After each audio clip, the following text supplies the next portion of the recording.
Sir நான் வந்து already 2-3 படங்களில் லிப் லாக்லாம் கொடுத்துட்டேன். ஸோ எனக்கு வந்து அது ரிப்பீட் ஆகுது சார். எனக்கு கொஞ்சம் வேணாம், இல்லைன்னா டேக் பண்ணிடுவாங்க அப்படின்னு சொன்னாங்க. ஸோ டேரக்டர் என்கிட்ட வந்து சொன்னேன். நான் சொன்னேன், நான் ஒரு படத்தில் கூட பண்ணது இல்லையே அப்படின்னு. ஆனால் இன்னமும் அந்த ராட்சசனுங்கிற ஒரு விஷயத்தை யாரும் பீட் பண்ணல. ஸோ ஆப்வியஸாக என்னாலும் பீட் பண்ண முடியாது, எங்கள் டீம்னாலையும் பீட் பண்ண முடியாது. அதை நாங்கள் ஒத்துக்கிறோம். பாம்பே போய் அமீர் சாரை மீட் பண்ணி கதை சொல்ல வேண்டிய ஒரு ஆப்பர்ச்சுனிட்டி கிடைச்சிது. அண்ட் கிட்டத்தட்ட அதுக்கப்புறம் 4 times எங்களோட உட்காந்து இந்த கதையை கேட்டிருக்காரு. ஸோ எப்படி கட்டா குஸ்தியில் ஹீரோயின் கேரக்டர் ஹைலைட்டாக இருந்ததோ, அண்ட் இன்னும் நிறைய படங்களில் வந்து வேற ஒரு கேரக்டர்ஸ் மேலே ஒரு பாரம் இருக்கும் என் கதைகளில். அந்த மாதிரி ஐ திங்க் இந்த படம் பொறுத்த வரைக்கும் Selvaraghavan sir is the pillar of this movie. போடுற வெகு சில பேர்ல இவரும் ஒருத்தர். ஒரு ஃபென்டாஸ்டிக்கான ஆக்டர், ப்ராமிசிங் அண்ட் குவாலிட்டியான ஸ்கிரிப்ட்ஸை சப்போர்ட் பண்ணுற ஒரு ப்ரொடியூசர் அண்ட் திறமைசாலிகளை, நியூ டேலண்ட்ஸை தோல்ல தட்டி உனக்கு பின்னாடி நான் இருக்கேன் அப்படின்னு சொல்லி என்கரேஜ் பண்ணுற ஒரு நல்ல மனிதர். He is the one known for his script selection அப்படின்னு கூட சொல்லலாம். ஏன்னா எந்த படத்தோட அவரோட பாஸ்ட் ஒர்க் நீங்கள் எடுத்து பார்த்தீங்கன்னா கமெண்ட் செக்ஷனில் எப்போவுமே ஒரு கமெண்ட் வந்து கண்டிப்பாக நிச்சயமாக இருக்கும். O G of script selection is back, O G of scripts is back அப்படின்னு. இவர் படம் பண்ணினாலே அது குவாலிட்டியாக தான் இருக்குங்கிற பேரை மக்கள் சேர்ந்து சம்பாதிச்ச ஒரு நடிகர். இப்போ உங்களுக்கு தெரிஞ்சிருக்கும் நான் யாரை பற்றி சொல்லிட்டு இருக்கேன் அப்படின்னு. Yes, is none other than actor, producer Vishnu Vishal ஸ்டுடியோஸ்ல இருந்து விஷ்ணு விஷால் அவர்கள். சார் என்ன சார், இப்போ அவர் வந்து உங்களை அன்லாக் பண்ணாதான் நீங்க வந்து பேச முடியுமா? எஸ் சார், ஆமா அப்படிதான். Not Ratsasan today, please go for it. எல்லாருக்கும் வணக்கம். என் ஃபேமிலி மறுபடியும் பார்த்த மாதிரி இருக்கு. எனக்கு எப்பவுமே நான் சொல்லுவேன், இன்னைக்கு இந்த இடம் எனக்கு கிடச்சிருக்குன்னா as a producer, as an actor, இன்னைக்கு என் மொத்த ஃபேமிலியும் நல்லா இருக்குன்னா இந்த எக்ஸ்டெண்டட் ஃபேமிலினால தான். நான் அடிக்கடி பர்சனலாக எல்லாருக்கிட்ட சொல்லியிருக்கிறேன். ஏன்னா உங்கள் எல்லாரோட விமர்சனங்கள் தான் என்னை வந்து இது வரைக்கும் கொண்டு வந்து நிப்பாட்டியிருக்கு. And so thank you everyone. So இந்த நாட் ராட்சசன் வேறு வழி இல்லை. ஏன்னா ராட்சசனோட கம்பேரிசன் கண்டிப்பாக வரும், அது எங்களுக்கு தெரியும். பட் இது ராட்சசன் கிடையாது அப்படிங்கிறது நாங்கள் சொல்லணும்னு ஆசைப்படுறோம். ராட்சசன் ஒரு கல்ட் ஃபில்ம் அண்ட் அது ஒரு புது எக்ஸ்பீரியன்ஸ் கொடுத்தது ஆடியன்ஸ்க்கு. ஸோ த்ரில்லர்ஸ் அதுக்கப்புறம் வர பல லாங்குவேஜஸில் பார்த்தீங்கன்னா த்ரில்லர்ஸோட ரெஃபரன்ஸ் ராட்சசனாக தான் இருந்தது. அது மலையாளம் எடுத்துக்கலாம், தெலுங்கு எடுத்துக்கலாம். ஆனால் இன்னமும் அந்த ராட்சசனுங்கிற ஒரு விஷயத்தை யாரும் பீட் பண்ணல. ஸோ ஆப்வியஸாக என்னாலும் பீட் பண்ண முடியாது, எங்கள் டீம்னாலையும் பீட் பண்ண முடியாது, அதை நாங்கள் ஒத்துக்கிறோம். ஆனால் we wanted to give a different experience, ஒரு புது எக்ஸ்பீரியன்ஸ். ஸோ இனிமேல் த்ரில்லரே பண்ண முடியாதா அப்படிங்கிற ஒரு கேள்வி எனக்குள்ளே இருந்தது. பட் இந்த கதை கேட்கும்போது எனக்கு okay, finally there is something, ஒரு ராட்சசன் இல்லை ஆனால் ஒரு புது எக்ஸ்பீரியன்ஸ் கொடுக்க ஒரு ராட்சசன் மாதிரி அப்படின்னு எனக்கு ஒரு கான்ஃபிடன்ஸ் வந்தது கதை கேட்கும்போது. ஸோ அப்படிதான் பிரவீன் வந்து எஃப்ஐஆரில் வந்து நடிக்கும்போது மனு தான் தேங்க்ஸ் சொல்லலாம், மனு தான் இன்ட்ரடியூஸ் பண்ணார். எஃப்ஐஆரில் கூட ஆக்டராக நடித்தார். அங்கே நடிக்கும்போது அவர் கதை சொல்லும்போது ஒரு 2-3 வேறு கதைகள் சொன்னார். அப்புறம் இந்த ஐடியாவை சொல்லும்போது அவர் என்ன சொன்னார்னா, நீங்கள் இந்த த்ரில்லர் ஜானரில் திருப்பி பண்ணீங்கன்னா எனக்கு டவுட்டாக இருந்தது அப்படின்னாரு. அசனா எனக்கும் டவுட்டு தான், ஆனால் நான் பண்ணணும்னு ஆசைப்பட்றேன். ஸோ அதுக்கப்புறம் தான் அது சரி பண்ணலாம் அப்படின்னு சொல்லி how can we make it டிஃப்ரெண்ட்டுங்கிறதுக்கு என்னெல்லாம் நாங்கள் ட்ரை பண்ண முடியுமோ நாங்கள் ட்ரை பண்ணியிருக்கிறோம். அது ஒர்க் அவுட் ஆயிருக்கா இல்லையான்னு நீங்கள் எல்லாரும் பார்த்து சொல்லணும். And this is been a very good journey, very long ஜேர்னின்னு சொல்லலாம். ஏன்னா கோவிட் டைமில் தான் அவர் எனக்கு கதை சொன்னார். ஸோ கோவிட்லேருந்து கால்குலேட் பண்ணிங்கன்னா இன்னைக்கு 5 years ஆயிடுச்சு கிட்டத்தட்ட. அண்ட் 5 yearsோட பேஷன்ஸ் ஒரு டைரக்டர்கிட்ட நான் என் லைஃப்பில் பார்த்ததில்லை. ஸோ கண்டிப்பாக Praveen, hats off to you for being so patient, so dedicated. நடுவில் வந்து சில காரணங்கள்னால நான் வேறு படங்களுக்கு போக வேண்டியதாக இருந்தது. அப்போது எங்களோட பிளான் ஒரு 6 months தான் போயிட்டு வந்துடுவேன்ட்டு, அந்த 6 months வந்து 2 வருஷமாக மாறிடுச்சு. ஸோ அதனால் இந்த டிலே. அண்ட் பட் அந்த டைம் வந்து எங்களுக்கு ஒரு வேறு விதமான ஒரு என்கரேஜ்மெண்ட் கிடச்சிது. வி ஹேப்பன், நாங்கள் வந்து பாம்பே போய் அமீர் சாரை மீட் பண்ணி கதை சொல்ல வேண்டிய ஒரு ஆப்பர்ச்சுனிட்டி கிடச்சிது. அண்ட் கிட்டத்தட்ட அதுக்கப்புறம் 4 times எங்களோட உட்காந்து இந்த கதையை கேட்டிருக்காரு. 40 hours ஸ்பெண்ட் பண்ணியிருக்காரு. He almost agreed to play the antagonist for the Hindi version of it. So நாங்கள் ஒரு 20 days ஷூட் பண்ணி அவருக்கு காமிச்சோம். அதை பார்த்துட்டு அவர் ரொம்ப நல்லா இருக்குன்னு சொல்லி கதையை கேட்டார். நான் 1 line சொன்னேன். அதுக்கப்புறம் பிரவீன் பை சான்ஸ் பாம்பேல தான் இருந்தார். So whole night around 10 o'clock எங்களோட உட்காந்தாரு நைட்டு. அண்ட் மார்னிங் 6 வரைக்கும் வந்து இந்த கதையை பற்றி டிஸ்கஸ் பண்ணிட்டு இருந்தார். ஸோ இந்த மாதிரி அது நடக்கல. அதுக்கப்புறம் ஒரு 6 months கழிச்சு அது நடக்கல. ஸோ அந்த வெயிட்டிங் பீரியட் 2 இயர்ஸோட வெயிட்டிங் பீரியட் எங்களுக்கு வேற விதமான ஒரு என்கரேஜ்மெண்ட் கொடுத்தது. ஏன்னா ஓகே நம்ம ஏதோ ரைட்டா பண்ணிட்டு இருக்கோம். ஏன்னா அதுக்கப்புறம் இந்த கதை வந்து வாசு பக்னானி சார் கிட்ட போச்சு. ஒரு நிறைய இடங்கள்ல டிராவல் பண்ணிச்சு நார்த்ல. பட் சில காரணங்களால அது நடக்கல. But I was very confident, இல்லை பரவாயில்ல நம்ம தமிழ்லேயே பண்ணுவோம். அப்புறம் ரவிதேஜா சார் கிட்ட போச்சு தெலுங்குல பைலிங்குவலா பண்ணலான்ட்டு. பட் தென் அது என்னன்னு தெரியல, ஏதோ ஒரு காரணத்தினால அடுத்த கட்டத்துக்கு போகல. But I was very confident that இந்த படம் நம்ம தமிழ்லேயே எடுப்போம், நம்ம ஆடியன்ஸ்க்கு நம்ம படம் எடுப்போம், அது டிராவல் ஆச்சுன்னா பரவாயில்ல. ஏன்னா பேன் இண்டியாங்கிற வார்த்தை இன்னைக்கு வந்து ரொம்ப ஈஸியாக மிஸ்யூஸ் பண்ணுற ஒரு வார்த்தையாக இருக்குன்னு நான் நினைக்கிறேன். நிறைய இந்தியாவில் ஹிட் ஆகிற படங்கள், பேன் இண்டியாவில் ஹிட் ஆகிற படங்கள் ரொம்ப ரூட்டட் ஃபிலிம்ஸாக தான் இருக்குது. அவங்களுடைய ஆடியன்ஸ்க்காக தான் அந்த படங்கள் எடுத்திருக்காங்க. அது ஆட்டோமேட்டிக்காக ட்ராவல் ஆகி அது ஒரு பேன் இண்டியாவை மாறுதுங்கிறது நான் நம்புறேன் ஒரு ஆக்டரா. ஸோ நானும் அந்த ஜேர்னியில் லைட்டாக டிவேட் ஆனேன். எனக்கு ஓகே பேன் இண்டியா பண்ணலாம், நாலு ஊரில் இந்த ஆக்டர்ஸ் கொண்டு வந்து ஒரு பேக்கேஜிங் பண்ணலான்னு நான் ஆசைப்பட்டேன். பட் ஒரு ஸ்டேஜ்க்கு அப்புறம் எனக்கு அந்த ரியலைசேஷன் வரும்போது ஐ செட் இல்லை பிரவீன், நம்ம தமிழில் மட்டுமே பண்ணுவோம். ஸோ இப்படி தான் இந்த படம் வந்து திருப்பி அந்த 2 years கழிச்சு ஐ ஸ்டார்டட். அண்ட் அந்த ஜேர்னி வந்து இன்னைக்கு நாங்கள் ஸ்டார்ட் பண்ண லாஸ்ட் நவம்பரில் மறுபடியும் ஸ்டார்ட் பண்ணோம் இந்த படம். அண்ட் இந்த October 31st நாங்கள் ரிலீஸ் பண்ணுறோம். ஸோ ஒரு வருஷத்துக்குள்ளே என்னால் என் ப்ரொடக்ஷனில் ஒரு படத்தை எடுத்து எக்ஸிக்யூட் பண்ணி ஸ்க்ரீனில் கொண்டு வர முடியுது. இதுதான் வந்து நான் விஷ்ணு விஷால் ப்ரொடியூசரோட பலமாக பார்க்குறேன். அண்ட் இந்த ஜேர்னியில் நிறைய பேரோட எஃபர்ட் என் கூடவும் இருக்குது. அதில் முக்கியமாக என்னோடய ஃபேமிலி கண்டிப்பாக சொல்லலாம், and my wife Jwala. But இந்த படம் ஸ்க்ரீனில் இப்படி ஒரு எக்ஸ்பீரியன்ஸாக இருக்கும் அப்படிங்கிறது நாங்கள் எல்லாரும் நம்புகிறோம். ஒரு புது எக்ஸ்பீரியன்ஸாக இருக்கும். அதுக்கு முக்கியமான காரணமாக இருக்கிற டெக்னீஷியன்ஸ். இந்த படம் பொறுத்த வரைக்கும் I think it's a very very technical film. And ஒவ்வொரு டெக்னீஷியன் இங்கே உட்காந்துருக்காங்க, அவங்க வந்து எல்லாருமே அவங்களோட 200% கொடுத்துருக்காங்க.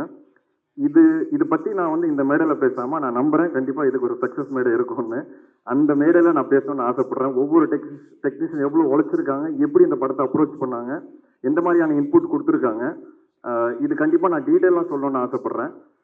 நான் நிறைய மேடைகளில் நினைப்பேன், ஏன் எல்லாரும் இவ்வளோ டீட்டெயிலாக பேசுகிறாங்க டெக்னீஷியன்ஸ் பற்றி. பட் ஆஸ் அ ப்ரொடியூசர் நான் மாறும்போது தான் எனக்கு அது கொஞ்சம் கொஞ்சமாக ரியலைஸ் ஆச்சு. ஒரு டெக்னீஷியன் இல்லைன்னா படங்களே இல்லை அப்படிங்கிறது. அதோட ஒரு அவுட்புட் வந்து எல்லா டெக்னீஷியன்ஸ் கையில் தான் இருக்குது. ஸோ அந்த ரெஸ்பெக்ட் எனக்கு போக போக தான் ரொம்ப இன்க்ரீஸ் ஆச்சு. And as a producer definitely I will talk in detail. As an actor I will talk in detail about all my technicians. I hope there's another stage where we can celebrate the success of the movie together. And கண்டிப்பாக என்னோட ஒவ்வொரு படங்கள்லையும் ஒரு புது விஷயம் ஏதாவது இருக்கும், ஒரு புது கேரக்டர் பேசப்படும். கண்டிப்பாக இந்த படத்துல ஒரு புது விஷயம் இருக்குது. அது த்ரில்லருங்கிறதுனால எங்களால் சொல்ல முடியாது இப்போது. ஐ ஹோப் அந்த புது விஷயம் உங்களுக்கும் கன்வே ஆகுங்கிறது நான் நம்புகிறேன். நான் ஒரு கதை கேட்கும்போது எக்ஸைட் ஆகிற விஷயமே இந்த மொமெண்ட். நான் ஒரு கதை கேட்கும்போது எக்ஸைட் ஆகல, அதே மொமெண்ட் எனக்கு உண்மையாகவே ஆடியன்ஸாகவும் சரி, நீங்களும் விமர்சனங்களில் எழுதும் போதும் சரி எக்ஸைட் ஆகும்போது தான் எனக்கு ஒரு திருப்தியே கிடைக்கிது. அப்போதான் எனக்கு ஒரு ஃபுல்ஃபில்மெண்ட்டே கிடைக்கிது. ஓகே, நான் கேட்ட கதை ஒன்று பண்ணியிருக்கேன் எனக்கு இமோஷ்னலாக. அதே விஷயம் ஆடியன்ஸ் கிட்ட டிரான்ஸ்லேட் ஆகும்போது தான் ஐ ஃபீல் வெரி ஹாப்பி. அந்த ஒரு மொமெண்ட் தான், இல்லை அந்த மொமெண்ட்ஸ் தான் என்னை வந்து மோட்டிவேட்டே பண்ணுது to also act in different movies and also produce. ஏன்னா என்னோட ரூட் வந்து கண்டிப்பாக இட்ஸ் டிஃப்ரெண்ட் ரூட். எல்லாரும் நிறைய கமர்ஷியல் ரூட் எனக்கு இல்லை. ஒரு வித்தியாசமான படங்கள் பண்ணி தான் நான் இங்கே வந்திருக்கேன். ஸோ அந்த ரூட் வந்து நீங்கள் எல்லாருமே ஒவ்வொரு வாட்டியும் படங்கள் பார்த்து when you appreciate, I feel very happy and overwhelmed. எனக்கு டைம் ஆகுது ஸ்க்ரீனுக்கு வர்றதுக்கு, but that one thing gives me a lot of energy to keep pushing. And இந்த படம் பொறுத்த வரைக்கும் செல்வா சாரோட கேரக்டர் அதுதான் வந்து இந்த படத்தோட ஹைலைட். ஸோ எப்படி கட்டா குச்சியில் ஹீரோயின் கேரக்டர் ஹைலைட்டாக இருந்ததோ, அண்ட் இன்னும் நிறைய படங்களில் வந்து வேற ஒரு கேரக்டர்ஸ் மேலே ஒரு பாரம் இருக்கும் என் கதைகளில். அந்த மாதிரி ஐ திங்க் இந்த படம் பொறுத்த வரைக்கும் Selvaraghavan sir is the pillar of this movie. And sir, thank you so much. நீங்கள் என்னை பற்றி பேசுனீங்க sir. I have no words to tell you that அந்த பேஷன், அந்த determination, and the focus is all come after, we all have grown up seeing your movies.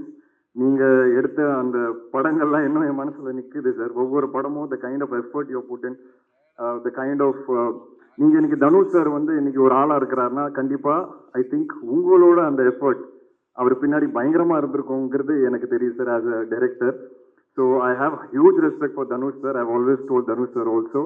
And I think the kind of effort that you and your family have put in Tamil cinema. நான் அதோட 5-10% போட்டாலே நான் வந்து I think I will be a வின்னர்னு நான் நினைக்கிறேன். So thank you for being a part of our film and thank you Shraddha. When we spoke about the main lead of the movie I was very clear. எனக்கு வந்து ஒரு பயங்கர பவர்ஃபுல்லான ஒரு performer வேணும்னு. ஸோ பிரவீனை நானும் டிஸ்கஸ் பண்ணும்போது ஸ்ரத்தா தான் ஃபர்ஸ்ட் பேராக வந்தாங்க. And I'm very happy to have you on board. And first 30 minutes படத்தோட 30 minutes வந்து அவங்க பயங்கரமாக ஹோல்ட் பண்ணியிருக்காங்க. And I think that will be the highlight of the movie, the first 30 minutes. And Manasa, thank you for coming on board. You little late entry but I'm very happy to have you. And ஒரு விஷயம் மட்டும் I think I should tell you. I don't know நீங்கள் இன்னும் படம் பார்க்கல. So நாங்கள் ஒரு song வச்சுருக்கோம் படத்தில், கொஞ்சம் ஒரு லவ் சாங்கு. ஸோ நான் இது வரைக்கும் இன்டிமேட்டான சாங் பண்ணதில்லை. ஸோ நான் டைரக்டர்கிட்ட அவரும் அந்த விஷுவல்ஸ்லாம் அப்படி கொஞ்சம் எடுக்கலாம், எனக்கு கொடைக்கானலில் வேறு ஷூட்டு. ஸோ நாங்கள் ஒரு சீன் ஷூட் பண்ணோம். அண்ட் அவங்க வந்து டைரக்டர்கிட்ட போயிட்டு, சார் நான் வந்து ஆல்ரெடி 2-3 படங்களில் லிப்லாக்லாம் கொடுத்துட்டேன். ஸோ எனக்கு வந்து அது ரிப்பீட் ஆகுது சார், எனக்கு கொஞ்சம் வேணாம், இல்லைன்னா டேக் பண்ணிவிடுவாங்க அப்படின்னு சொன்னாங்க. ஸோ டேரக்டர் என்கிட்ட வந்து சொன்னேன். நான் சொன்னேன், நான் ஒரு படத்தில் கூட பண்ணது இல்லையே அப்படின்னு. But I understood what she meant and I immediately told the director, இதுக்கப்புறம் அது மாதிரி எதுவுமே ஷூட் பண்ணுவேன்னா இந்த பாட்டை வேற மாதிரி அப்ரோச் பண்ணுவோம். And in the final editing of the movie that is stopped. Okay, so I respect what you said and as an actor I definitely understand and appreciate that நீங்க அது வந்து வாய்ஸ் அவுட் பண்ணீங்க and we have taken action. So அந்த படத்தில் அந்த மாதிரி எதுவுமே இருக்காது. அண்ட் அது ஏன் நான் ஷேர் பண்ணேன்னா, I always respect women and their whole approach towards cinema. So thank you for being a part of our film. And Manu, thanks for introducing Praveen. And Jay sir, Nandri, and எல்லாரை பற்றி நான் கண்டிப்பாக பேசுகிறேன். Ghibran sir and Stan Lokesh sir, இவங்க 2 பேரும் வந்து எப்படி ராட்சசனில் ஒரு பெரிய பலமாக இருந்தாங்களோ கண்டிப்பாக இந்த படத்துலையும் ஒரு மிகப்பெரிய பலமாக இருக்கிறாங்க. And I will always be grateful to them. கண்டிப்பாக இந்த படம் ஒரு நல்ல பேர் வாங்கி கொடுக்கும். அதில் கண்டிப்பாக அவங்களோட பங்கு மிகப்பெரிய பங்காக இருக்கும். And Praveen, I want to speak to you after the movie releases. That's when I think I'll be able to actually pour out what I have in my heart. And as a producer, as an actor, the kind of support அவர் எனக்கு கொடுத்ததுங்கிறது என்னால் மறக்கவே முடியாது. And last but not the least, என்னோட friend Karunakaran, அவர் வந்து ப்ரொடக்ஷனில் ஒரு part ஆகிட்டார். So ரெகுலரான கதைகள் கேட்கும் போதெல்லாம் அவர் வந்துடுறாரு, க்ரியேட்டிவ் இன்புட்ஸ்க்காக அவர் வந்துடுறாரு. அது மட்டும் இல்லாமல் எல்லா கதையிலையும் அவர் ஒரு கேரக்டர் இருந்தே ஆகணும்னு சொல்லி ஒரு கண்டிஷனும் கொடுத்துட்டாரு. ஸோ அது எல்லாமே நான் ஃபாலோ பண்ணிட்டு இருக்கேன். எந்த படமாக இருந்தாலும் விஷ்ணு ஷா ஸ்டுடியோஸில் அவர் கண்டிப்பாக இருக்கணுங்கிற ஒரு அன்ரிட்டன் ரூலே இருக்குது. ஸோ அக்ரிமெண்ட் டைரக்டரோட சைன் பண்ணும்போது அது போட்டுரும். நாங்கள் அந்த அளவுக்கு எனக்கு close friend and I am very happy and thankful to him also. And Aryan, என் பையனோட பேர். ஸோ இன்னைக்கு ஆரியன் வந்திருக்கிறாரு. Very excited. ஏன்னா 5 வருஷம் முன்னாடி அவர்கிட்ட சொன்னேன் ஆரியன் படம் ஆரம்பிக்க போகிறேன்னு. And it took almost 5 years. Is grown up and I'm happy that finally அவர் படத்தில் அவர் பேரில் இருக்கிற படம் வந்து ரிலீஸ் ஆக போகுது.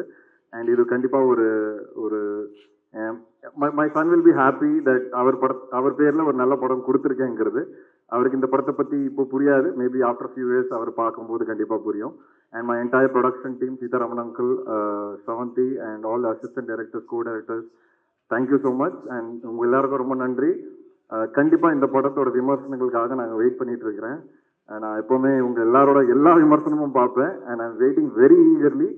I hope with this film I feel that somewhere you all recognise me that this man is consistent.